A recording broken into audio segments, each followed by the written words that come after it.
Radio J. Le forum Radio J, Frédéric Aziza.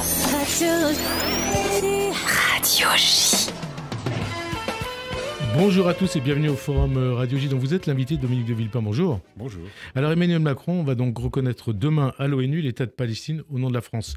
Décrié par Israël et regretté par les États-Unis, ce geste est critiqué par de nombreux Français juifs. Est-ce le meilleur moyen en tout cas d'isoler le Hamas comme le dit le président français ou plutôt une victoire pour le Hamas comme l'accusent ses détracteurs ?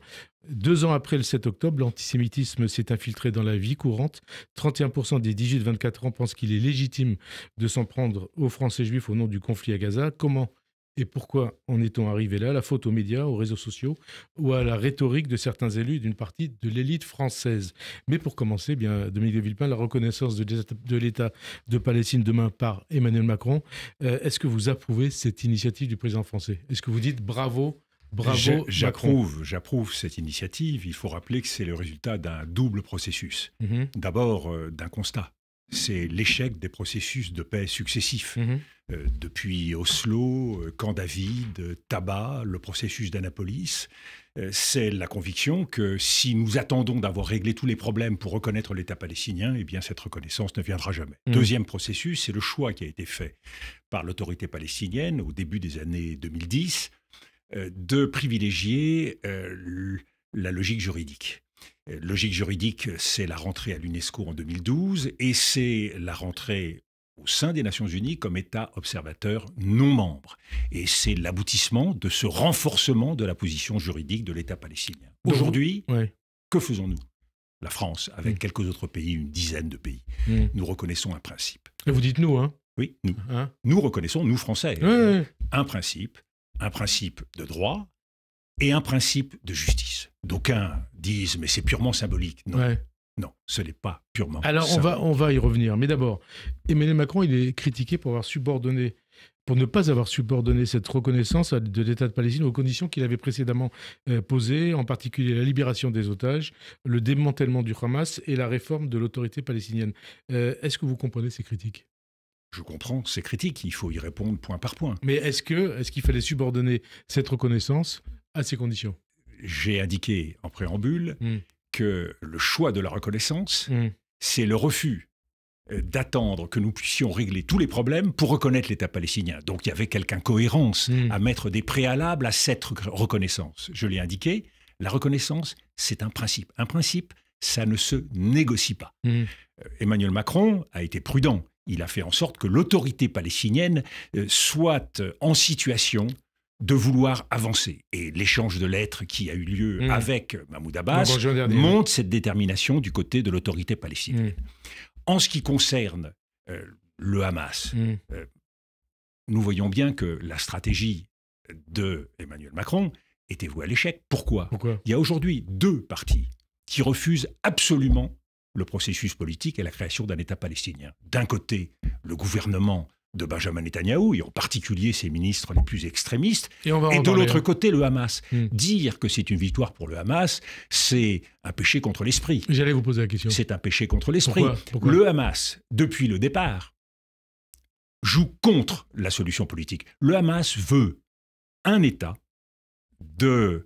puis la rivière, depuis le Jourdain jusqu'à la mer. C'est la rhétorique, vous savez de qui ? De Rima Hassan et d'une partie de LFI.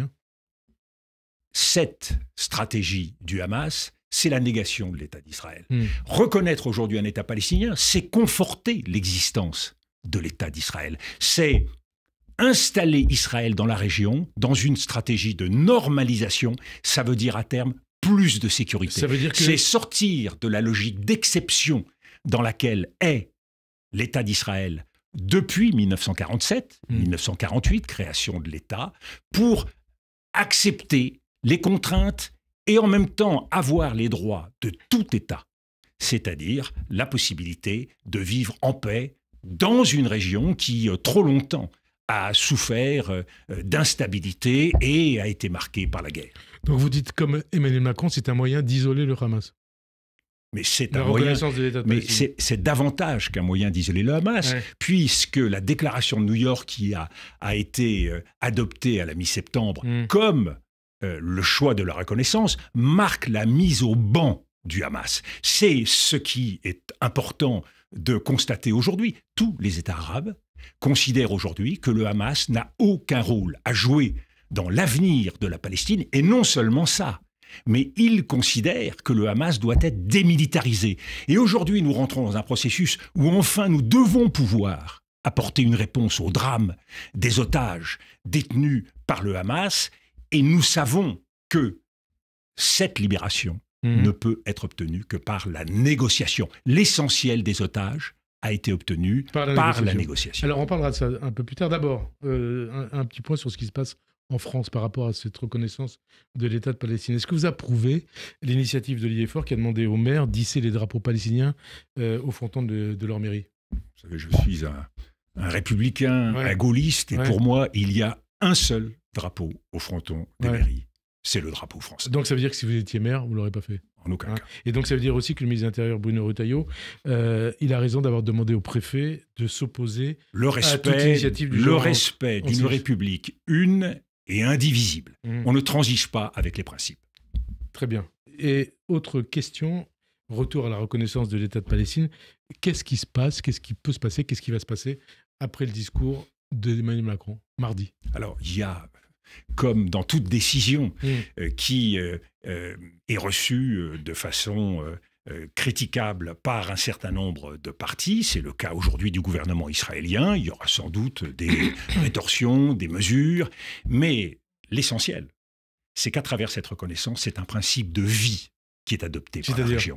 Un principe de vie, c'est-à-dire la capacité pour ces deux États à regarder vers l'avenir. Vous savez, la reconnaissance entre individus, la capacité de se dire bonjour, la capacité de se saluer, la capacité de reconnaître l'existence de l'autre dans la vie quotidienne, c'est un pas très important. Et c'est pas à vous que je dirais ça. Vous croyez au retour de la confiance entre les deux peuples? Mais je crois que c'est un très long chemin. Mais qu'aujourd'hui, nous posons la première pierre d'un chemin qui est incontournable et qui va obliger le gouvernement israélien et tous les gouvernements israéliens à la suite à se poser les questions que tout État doit se poser. Sortir de l'état d'exception pour se poser la question des frontières d'Israël. Et nous savons que depuis 1967, nous vivons dans quelque chose d'exceptionnel. Il faut clore ce chapitre. Il faut qu'Israël accepte de prendre la place qui est la sienne, d'autant que, et c'est ça qui est important et qu'on oublie de rappeler dans le choix du moment. Aujourd'hui, l'état dominant de la région, de toute la région, c'est Israël, qui est dans une situation de puissance absolue. Il faut remonter à 1836, avant l'émancipation égyptienne, pour avoir un État, pour avoir un empire, l'Empire ottoman, pour avoir une situation d'une telle puissance. C'est bien dans ce moment-là qu'Israël doit ne pas céder à l'hubris, ne pas céder au repli sur soi, ne pas céder à cet autre principe contre lequel il faut se battre, qui est le principe de mort, qui est le principe d'un gouvernement israélien qui aujourd'hui veut s'engager encore davantage dans une politique d'annexion de la Cisjordanie. Ce n'est pas la conséquence de la reconnaissance d'un État palestinien, c'est la politique même de Benjamin Netanyahou et principe de mort dans cette escalade mortelle à Gaza qui, tous les jours, fait des dizaines et des centaines de morts. Alors, principe de mort, on va revenir à ce qui se passe à Gaza. Et qui est d'ailleurs partagé avec le Hamas, qui est dans la même logique et le même principe de mort. Vous mettez un signe égal entre le Hamas... Je ne mets pas de signe égal. Le gouvernement israélien. Je dis qu'il y a le même refus de reconnaître ce principe, c'est-à-dire l'existence de deux États et la capacité de ces deux États à vivre ensemble. On va revenir là-dessus d'abord. On reste un petit peu en France. Emmanuel Macron, il a longtemps affiché un soutien sans faille à Israël. Il a désormais recentré sa position sur la solution à deux États. Est-ce qu'il peut marquer l'histoire dès demain, comme vous l'avez fait avec votre discours à l'ONU du 14 février 2003? Est-ce qu'il peut marquer l'histoire? Nous sommes devant une situation où le président accepte de franchir un pas, et à ce titre, oui, c'est une décision historique. Mais il y a fort à craindre qu'à la tribune des Nations Unies demain, ce ne soit pas tant ce que dira le président de la République qui sera retenu. C'est ce qu'il ne dira pas. C'est-à-dire ? Ou plus exactement, c'est ce qu'il ne fera pas et n'a pas fait tout au long des derniers mois, tout comme les Européens. C'est-à-dire mettre tout son poids pour mettre fin à la tragédie humanitaire à Gaza. Et nous assistons aujourd'hui à un nettoyage ethnique, à des crimes commis au quotidien par ce gouvernement et la France. Là, vous parlez du gouvernement israélien.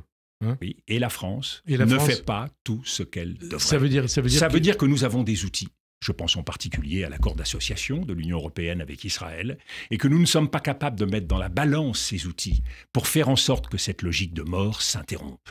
Je crois que, malheureusement, au moment même où nous allons célébrer la création, la reconnaissance de cet État palestinien, au même moment, c'est bien un État, ou plutôt une population, un peuple qui est martyrisé. Et ça, je crains que ce soit ce que l'histoire retienne. Ce que l'histoire retienne, ça veut dire que, quand on vous entend, est-ce que vous dites Emmanuel Macron devra rendre des comptes par rapport à ce qui a été fait ou pas été fait? Emmanuel Macron devra rendre des comptes. De quelle manière? Comme tous les responsables européens.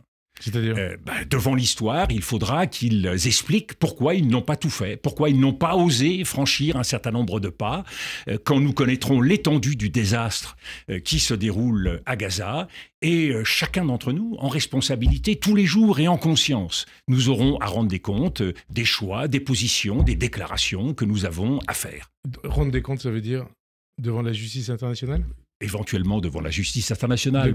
Mais je crois davantage au tribunal de l'histoire. Vous savez, l'histoire, à un moment donné, elle aligne les décisions, elle aligne les comportements, elle aligne les déclarations, et elle constate que ce qui aurait dû être fait n'a pas été fait. Et là, je crois qu'il y a, dans la diplomatie française, une parole qui a fait défaut, une action qui a fait défaut, et ça pèse lourd. La reconnaissance de l'État palestinien, elle corrige quelque chose de très important pour la diplomatie française. Elle rétablit le refus d'un deux poids, deux mesures. Et c'est ce qui nous a discrédités vis-à-vis du monde en Ukraine. Aujourd'hui, nous marquons clairement que nous refusons ce deux poids, deux mesures. Eh bien, je pense que dans l'action, dans la traduction concrète, malheureusement, nous ne sommes pas suffisamment soucieux de tout faire pour empêcher cela. Qu'est-ce que ça implique, puisque vous parlez du président, mais pour Emmanuel Macron, non pas maintenant, mais après son mandat? Qu'est-ce qui peut se passer? Vous savez, tous les présidents ont eu à rendre compte. Cela peut donner un certain nombre de procédures internationales, d'interrogations, de commissions d'enquête. Il est important. Sur l'attitude de la France, sur l'attitude d'Emmanuel Macron? Sur l'attitude de la France, bien sûr. Savoir ce que nous savions et ce que nous avons fait à chacune des étapes. Pourquoi nous avons fait ou nous n'avons pas fait ce que nous aurions dû faire. Rappelez-vous ce qui s'est passé au Royaume-Uni après l'intervention en Irak des États-Unis et du Royaume-Uni et de la coalition.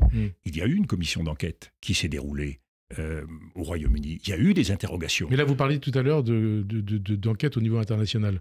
Et d'enquête au niveau international, parce que je pense qu'au niveau des Nations Unies, il faudra s'interroger pour savoir pourquoi cette faillite, pourquoi cette impuissance. La marque de fabrique du monde dans lequel nous sommes. Nous sommes en train de changer de monde, il faut le constater. Nous sommes dans un moment Tianjin. Tianjin, c'est ce sommet qui a réuni les pays de l'Organisation de coopération de Shanghai. Dans ce moment-là, l'Occident est en train d'être réduite et banalisé, alors même que ce sont d'autres États autoritaires qui sont aujourd'hui en haut du pavé. Nous devons prendre acte de cette situation et être capables d'apprécier le comportement des uns et des autres. Et de ce point de vue-là, constatons par exemple que les États-Unis apparaissent beaucoup plus impuissants qu'on ne l'imagine. Nous sommes en Ukraine dans un moment qui est un moment de type Budapest. C'est-à-dire que les États-Unis sont très impuissants à faire bouger la Russie. Nous sommes dans le rapport entre Donald Trump et Benjamin Netanyahou dans un moment qui ressemble à un moment Suez. C'est-à-dire l'incapacité des États-Unis qui sont acculés en quelque sorte à suivre Benjamin Netanyahou, y compris pour frapper en Iran ou accepter qu'il frappe au Qatar. Donc nous sommes dans une situation où, malheureusement, les pays occidentaux, les pays européens ne sont pas au rendez-vous, et tout ceci marquera l'histoire dans les prochaines années. Marquera l'histoire, est-ce que ça veut dire, on reste en France, qu'il peut se passer dans quelques temps pour la France et peut-être d'autres pays, ce qui s'est passé au Rwanda pour la France? Il est toujours très dangereux de faire des comparaisons. Chaque situation est particulière. Je vous rappelle qu'en ce qui concerne ce qui se passe à Gaza, la référence, c'est une convention, la convention de 1948, c'est ce que la Cour internationale de justice... Là, vous parlez de la notion de génocide ? De risque plausible de génocide qui a été avancé... Mais vous parlez de génocide ou pas ? Oui, je parle de génocide. Non, mais de risque de génocide ou de génocide ? En ce qui me concerne, j'ai franchi le pas dès lors que un certain nombre de grandes voix israéliennes et un certain nombre de grandes institutions israéliennes ont franchi le pas. Pour moi, c'est très important que la prise de conscience commence en Israël. Pourquoi ? Mais attendez, on précise les choses quand même, parce que la notion de génocide, pour définir l'intention de génocide, il faut s'appuyer sur des textes, des ordres et des actes pratiques qui peuvent aussi servir à prouver l'intention. Où est l'intention de génocide d'Israël à Gaza? Prenez toutes les déclarations qui sont faites, Benjamin Netanyahou, le président Herzog, Yoav Gallant, Smotrich, Ben Gvir, les déclarations sont malheureusement sans ambiguïté. Prenez les actions. Les bombardements, la famine, le non-accès aux points alimentaires, la mise en place d'organes qui ont un but évident dans la recherche d'un nettoyage ethnique. Par exemple, la Fondation humanitaire de Gaza. Par exemple, le plan Great Trust, qui, à l'appui de l'initiative de Donald Trump sur la Riviera à Gaza, marque bien cet objectif de nettoyage territorial et de déportation. Il y a donc... Déportation.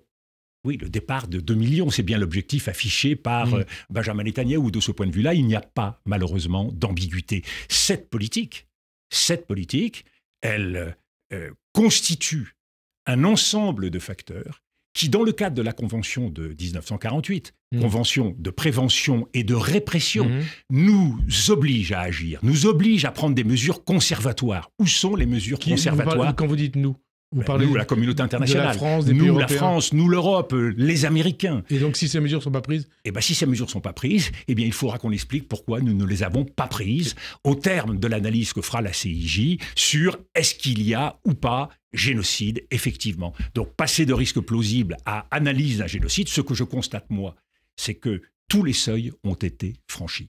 Tous les seuils.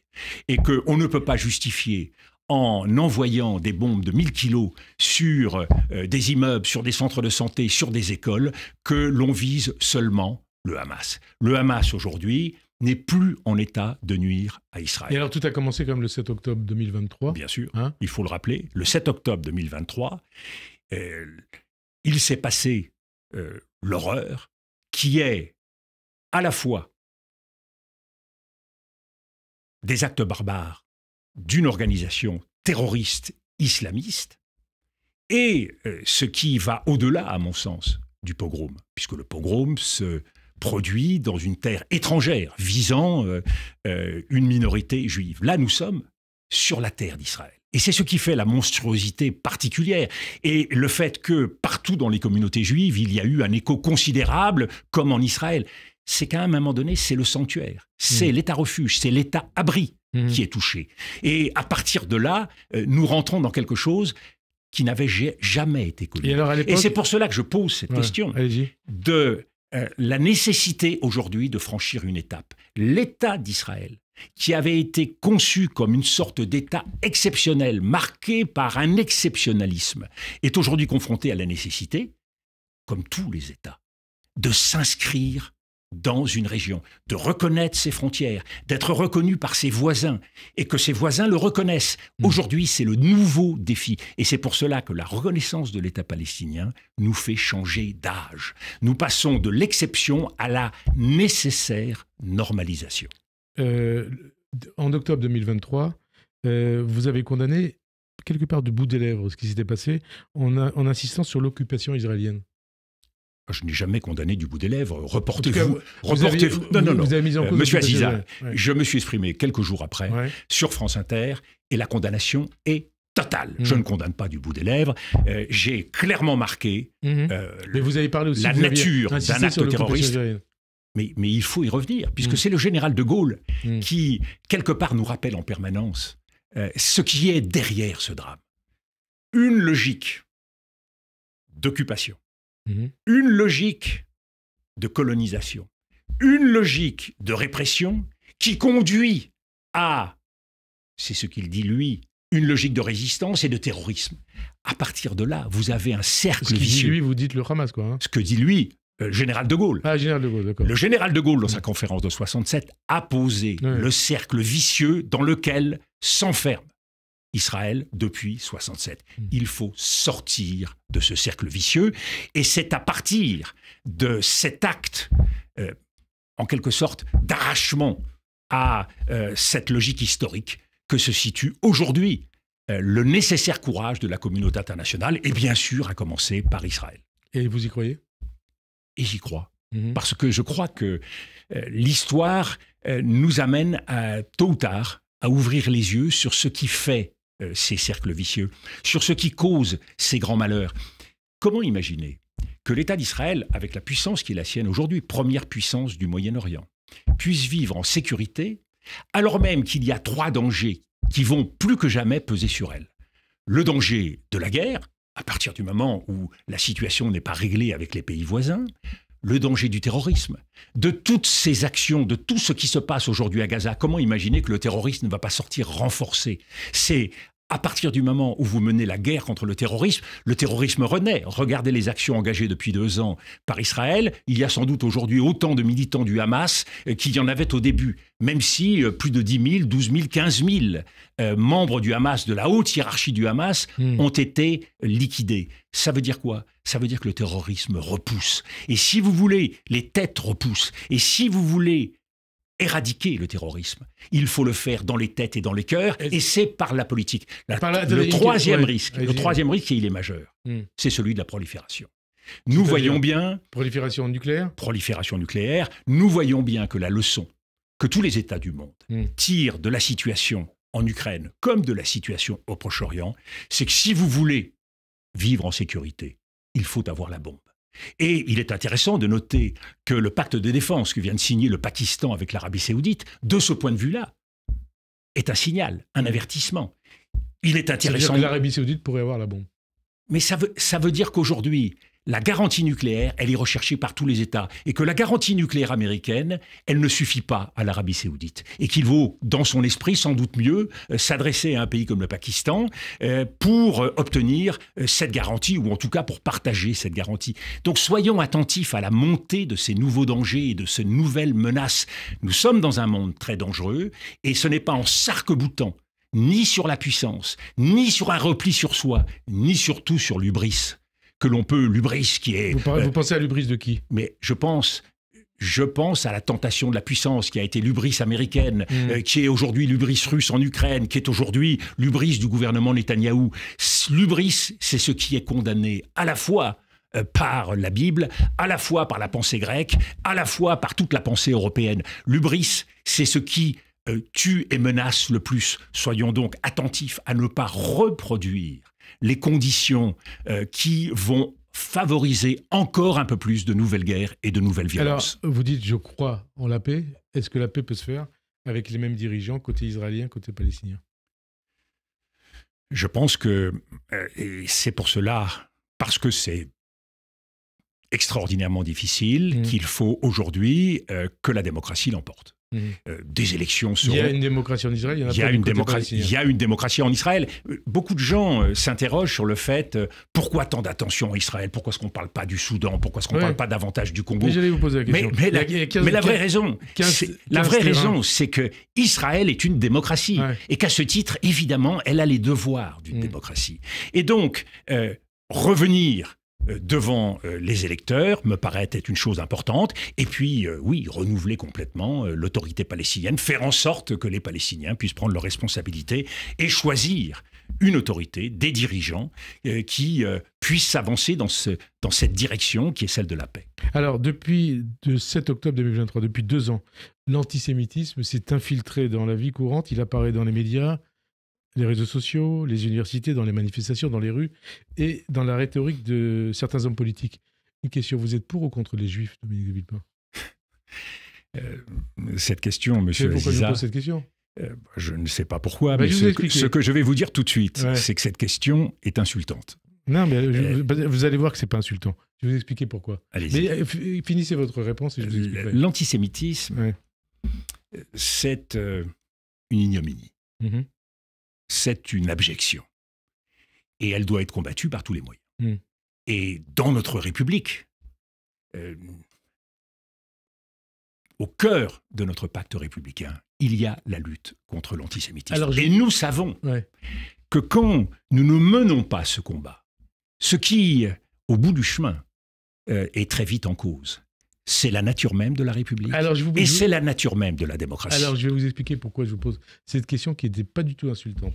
Tout simplement parce que la question « les Juifs pour ou contre » a été posée le 24 août sur une boucle WhatsApp regroupant des étudiants de l'université Paris 1 Panthéon-Sorbonne. Et le 15 septembre, plusieurs étudiants ont été exclus d'un groupe de discussion Instagram parce qu'ils avaient un nom à consonance juive.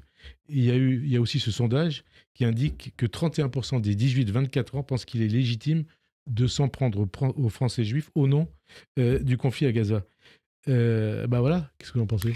C'est pour ça que la question n'avait rien d'insultant. Je comprends, Monsieur Aziza, je comprends. C'est tout le sens de la tragédie que nous vivons aujourd'hui, en France, en Europe, aux États-Unis, dans le monde. Cette tragédie, c'est celle de l'essentialisation. C'est-à-dire que derrière des opinions, derrière des idées, on veut attaquer l'homme. L'homme dans sa religion, l'homme dans ses convictions. Je crois que nous sommes en train de franchir une étape tragique qui nous rappelle les heures les plus sombres de notre histoire. Cette essentialisation, il faut la combattre. Précisément, vous pensez à quoi quand vous dites ça? Je pense au fait qu'on puisse vous attaquer pour votre physique. Je pense au fait qu'on puisse vous attaquer pour votre religion. Je pense que chaque fois qu'on s'en prend, au-delà de la bataille d'idées et de la bataille des opinions, on s'en prend à ce qui constitue le cœur de l'identité d'une personne. Et c'est pour cela que je le dis très clairement, le grand combat. Le grand combat aujourd'hui en France, ce qui sera au cœur de la campagne de 2027, ce qui doit être au cœur de la bataille que nous livrons les uns et les autres, c'est le refus de la bataille identitaire qui ne peut conduire qu'à un régime autoritaire en France. Cette bataille identitaire, c'est un fléau, consistant à assigner les uns et les autres à, une fois de plus, à une identité. Et on voit bien que cette boîte de Pandore... Qui vient d'où? Pardon? Bataille identitaire qui vient de quel côté? Qui est aujourd'hui essentiellement l'héritage d'une extrême droite et des extrêmes droites. Nous voyons bien qu'aujourd'hui en Europe, la vraie menace, ce sont les extrêmes droites. C'est pas l'extrême gauche? Qui est aux portes du pouvoir au Royaume-Uni? Qui est aux portes du pouvoir en Allemagne? Qui est aux portes du pouvoir en France? Ce sont bien les extrêmes droites. Et nous voyons ce que font les extrêmes droites aux États-Unis. Nous sommes peut-être aux États-Unis dans un moment Reichstag. Ça veut dire quoi, un moment Reichstag? C'est un moment où des partis politiques extrémistes, à l'appui d'événements tragiques et que nous devons tous condamner et regretter, comme l'assassinat de Charlie Kirk, saisissent cette occasion pour politiquement renforcer leur pouvoir contre d'autres partis politiques, ce qui évidemment réduira la démocratie américaine, qui est déjà très mal en point. Et donc la bataille qui est menée aujourd'hui par les extrêmes droites en Europe, qui est une bataille contre les contre-pouvoirs, contre la justice, on le voit partout chez Orban et d'autres, qui est une bataille contre les médias, on le voit y compris en France, eh bien cette montée de l'intolérance, elle a pour conséquence de provoquer de plus en plus un changement de climat qui risque de nous conduire à être demain des démocraties illibérales. Le chemin est ouvert aux États-Unis et le risque est très grand dans les prochains mois et prochaines années de voir la France basculer. Mais alors vous dites l'extrême droite, vous accusez l'extrême droite. Pas de responsabilité du côté de l'extrême gauche? Mais responsabilité du côté de tous les partis. Et l'extrême gauche qui poursuit un autre but. Les extrêmes gauches poursuivent en France le but d'une rupture radicale, d'une rupture révolutionnaire. Nous ne sommes pas dans la... Vous ne mettez pas de signe égal entre l'extrême gauche et l'extrême droite? Je ne mets pas de signe égal. Je crois que la question aujourd'hui de l'arc républicain est une question extrêmement complexe, par définition. L'extrême droite fait partie... Tous ceux qui sont à l'Assemblée nationale et qui sont reçus à l'Élysée et à Matignon font partie de l'arc républicain.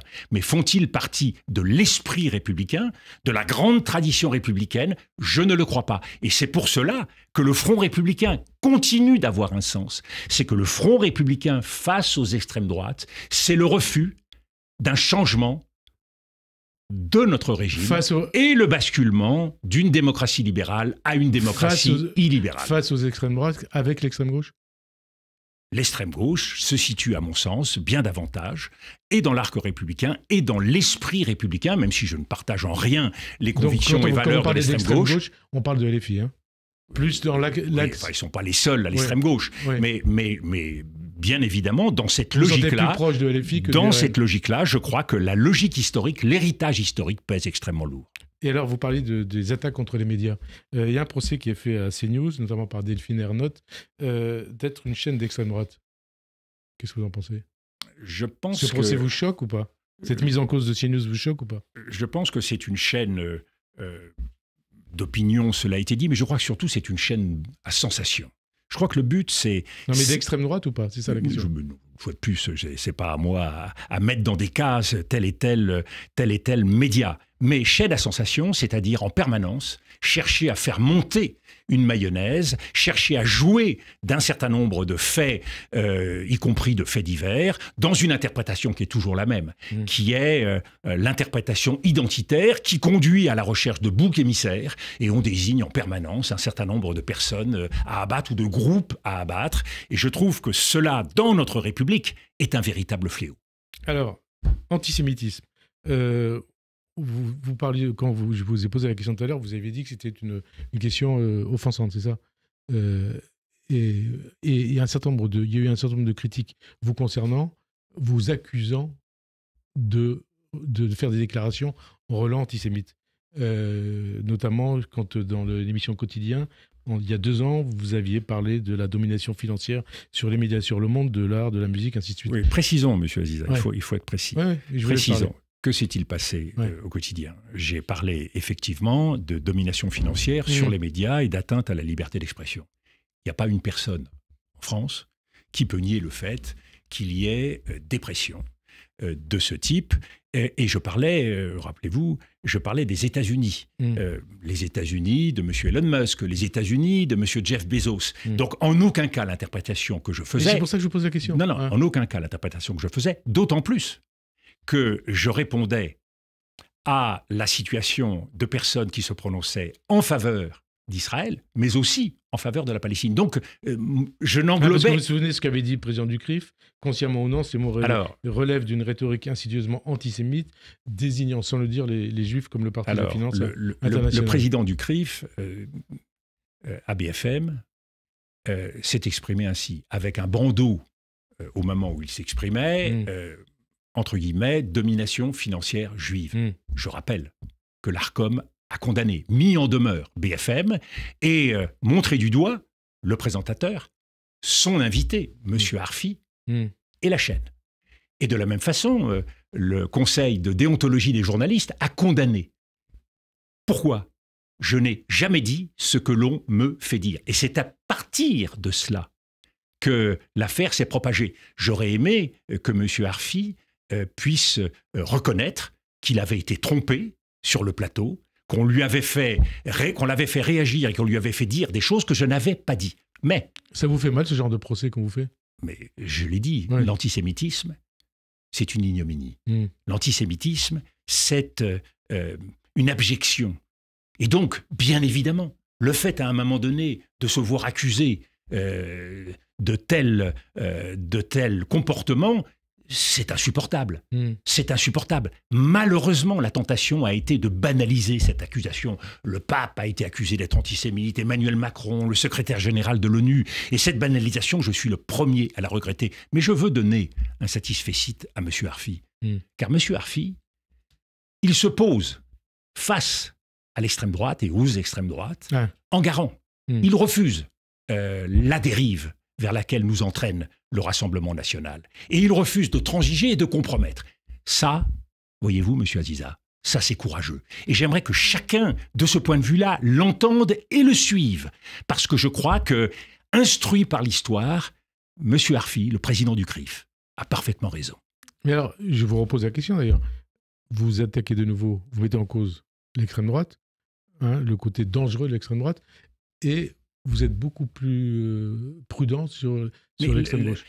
Tout simplement parce que... L'extrême gauche qui, depuis 2 ans, LFI depuis 2 ans... Mais il n'y a pas de symétrie dans l'héritage des uns et l'héritage des autres. Il n'y a pas de symétrie dans le discours des uns et le discours des autres. Il n'y a pas non plus de symétrie dans la situation des uns et des autres. Nous parlons des extrêmes droites. Des campagnes mais nous parlons des extrêmes droites en Europe qui sont aux portes du pouvoir. Ce n'est pas le cas de l'extrême gauche. L'extrême gauche, elle se nourrit de la colère sociale, elle se nourrit sans doute d'une certaine ambiguïté par rapport à telle ou telle communauté. Je ne crois pas, comme gaulliste... Ambiguïté, c'est-à-dire l'antisémitisme de LFI ? Je ne parle pas je n'accuse pas et je n'essentialise pas. Ne l'oublions pas. L'antisémitisme, c'est des actes et des paroles condamnés par la loi. Ce sont des délits.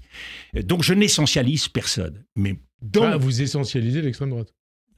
Non, absolument pas. Je prends en compte le fait qu'un héritage historique s'est traduit par un certain nombre de comportements. Et quand vous prenez toutes les déclarations, et ce n'est pas l'essentialiser, condamnation de la justice, attitude vis-à-vis des médias, il y a là tous les éléments qui marquent une critique de l'état de droit. Et je fais les mêmes critiques à un certain nombre de représentants des Républicains, à commencer par leur président, Bruno Retailleau, qui consiste effectivement à ne pas être suffisamment attentif à ce qui constitue la plus grande menace pour la France, c'est le risque d'un passage de la démocratie libérale à la démocratie illibérale. Bruno Retailleau, il est d'extrême droite ?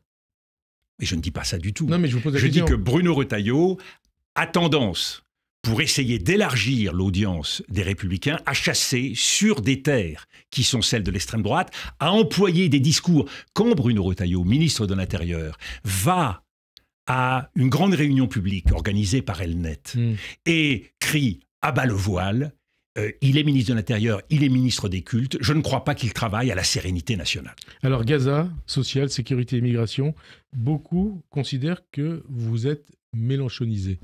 En fait, la question c'est, est-ce que c'est Mélenchon qui s'est vilpinisé ou est-ce que c'est vous qui vous êtes mélenchonisé ? Je crois que c'est ni l'un ni l'autre. Je crois que la réalité du jeu politique aujourd'hui en France, c'est que nous sommes à presque 10 ans, 9 ans, d'un bilan de la politique macroniste qui a été caractérisé par un drame dans notre pays. C'est l'injustice sociale. On n'a pas pris en compte la justice sociale parce qu'on a parié sur le fait que le développement économique et l'appui aux entreprises finiraient par bénéficier à tous les Français. Le ruissellement, la politique de l'offre. Le deuxième pari qui a été fait par Emmanuel Macron, c'est le fait qu'il avait raison depuis le premier jour. C'est-à-dire ? Il avait raison, tout ce qu'il fait est bien et qu'il n'avait rien jamais à changer. Quand vous êtes au pouvoir pendant 2 mandats, si vous ne changez rien et si vous n'écoutez pas les Français, forcément il y a un problème. Et aujourd'hui, nous sommes au télescopage d'un échec politique et d'un échec personnel, c'est l'incapacité à écouter les Français. Et donc, ce que je dis, ce qui peut donner le sentiment, effectivement, de quelqu'un qui se situe et qui se démarque par rapport à la droite, c'est qu'il faut être capable de reconnaître ses échecs. Et donc, moi, mon point de départ, c'est cette injustice sociale, c'est la trahison d'un certain nombre d'engagements, notamment dans le domaine écologique, c'est le fait que nous sommes aujourd'hui dans un pays, la France, qui est en train de renier son exigence républicaine et que nous avançons à tombeau ouvert vers la démocratie libérale qui est aujourd'hui le principal risque pour la France. Dans ce contexte-là, oui, le discours que j'ai est un discours qui sanctionne un échec politique. Mais croyez bien que mon souci de gaulliste, c'est à chaque fois de trouver, avec une seule boussole, de trouver la bonne réponse pour la France et les Français, et je ne la recherche pas à gauche, et cette bonne réponse, c'est l'intérêt général. L'intérêt général, est-ce que ça passe, l'intérêt général. Est-ce que ça passe par soit une dissolution, soit le départ du président de la République, comme le réclame Jean-Luc Mélenchon ?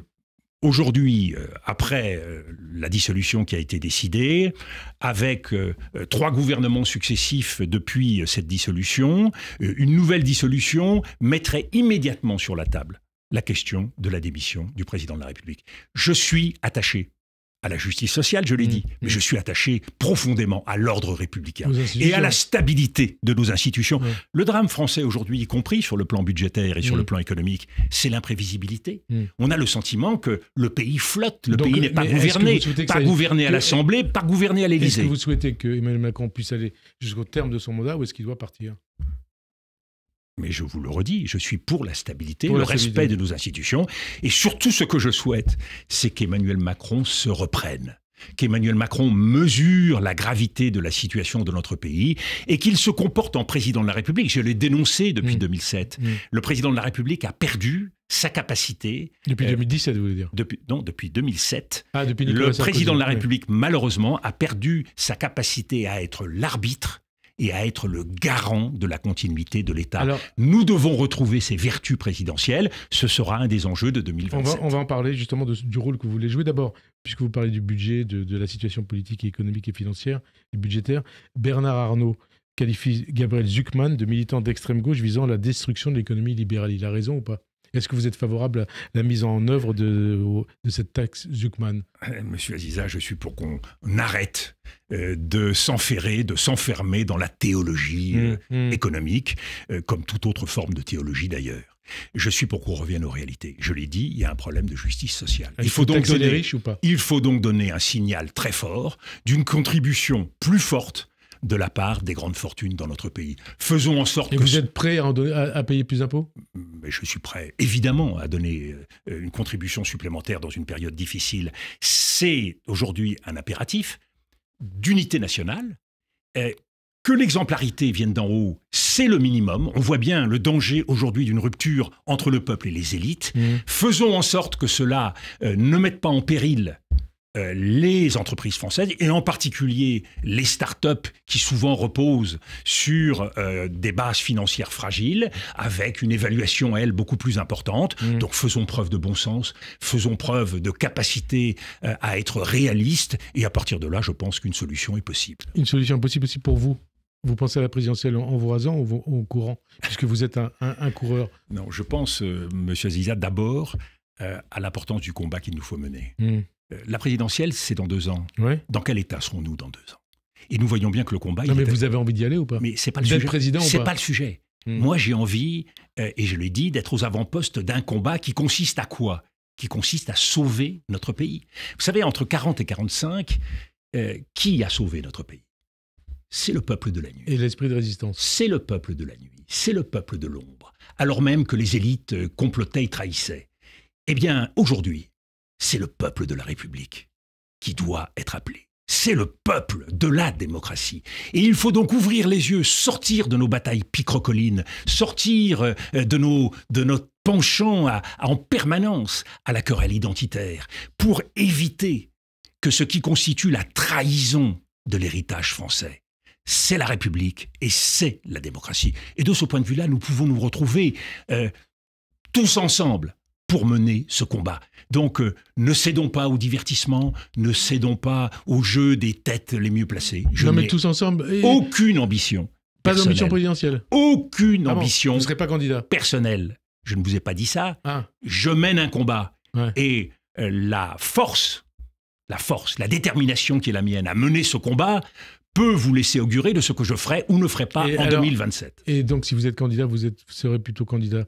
La droite vous rejette, plutôt candidat de gauche ? Mais moi, je suis candidat pour la France, si je suis candidat. Moi, c'est la seule chose qui m'intéresse. Vous savez, la droite et la gauche, aujourd'hui, elles flottent. Toutes. Il y a, aux 2 extrêmes, des pôles qui sont, eux, solidement ancrés. Tout le reste flotte. Et il reste donc à inventer, aujourd'hui, des figures qui seront capables de relever ce défi. Pour être candidat, il faut 500 signatures. Est-ce que vous disposez... des moyens d'obtenir ces 500 signatures? Comme tous ceux qui s'engagent dans un combat, je disposerai des moyens nécessaires pour que ce combat réussisse. Et alors, vous savez qu'il y a beaucoup aussi de critiques, d'interrogations sur votre patrimoine. On dit, Dominique de Villepin, il est ultra riche. Il dispose de biens immobiliers importants, collection Attention, M. Aziza, de ne pas essentialiser. Non, mais écoutez, vous l'avez lu. Oui, non, mais d'accord. Je fais allusion aux questions que vous me posiez tout à l'heure. Ouais. Ah oui, à la question que vous me posiez. Avec, à la clé, des interrogations sur vos clients. On dit, Dominique de Villepin, c'est l'homme du Qatar. Je n'ai jamais eu le moindre contrat avec le Qatar. Non, il y a le Qatar, le pays, non. Et puis il y a les Qataris. Je n'ai jamais eu aucun contrat ni avec le Qatar, ni avec les Qataris. Et on voit bien d'où cette attaque est venue. D'autres, en France, ont eu des engagements politiques, économiques, financiers avec ce pays, et je sers de bouc émissaire facile dans ce domaine. Mais surtout, on voit bien comment le Qatar a été utilisé pour dédouaner un certain nombre de forces politiques. Et je pense en Israël. Ah, vous parlez des liens entre l'entourage de Benjamin Netanyahou et... Les liens, la compromission financière personnelle dans un entourage qui est celui de Benjamin Netanyahou, mais surtout la compromission politique. Mais là, car, compromission politique, car qui a privilégié le Hamas depuis plus de 10 ans dans la région? C'est Benjamin Netanyahou. Et quand vous écoutez Ehud Barak, quand vous écoutez Avalon, l'ancien chef du Shin Bet, ils sont tous extrêmement clairs. 1,5 milliard qui ont été donnés par le Qatar au Hamas avec l'accord et la complicité. Oui, mais on arrive à la fin de l'émission, je sais. Et c'est pour ça qu'il faut être précis, mais c'est pour ça qu'il faut être capable aujourd'hui de regarder les choses en face. Je n'ai aucun lien, je n'ai aucun contrat avec des États étrangers. Aucun État et mon travail. Avec des citoyens étrangers, oui. Des sociétés étrangères, oui. Mais que nous sommes dans un monde libre et j'ai vu qu'il y avait des gros contrats qui avaient été signés par votre société en 2008, je crois, avec une société... Des entreprises. Avec des Saoudiens. Mais je travaille avec des entreprises, une fois de plus, totalement indépendants de tout risque de conflit d'influence. Pourquoi de conflit d'intérêts? Pourquoi? Tout simplement parce que j'apporte des conseils.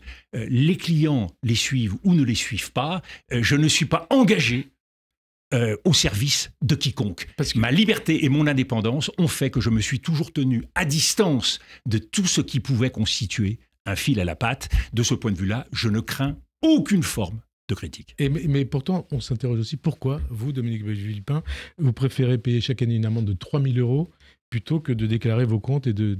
Merci, monsieur Aziza.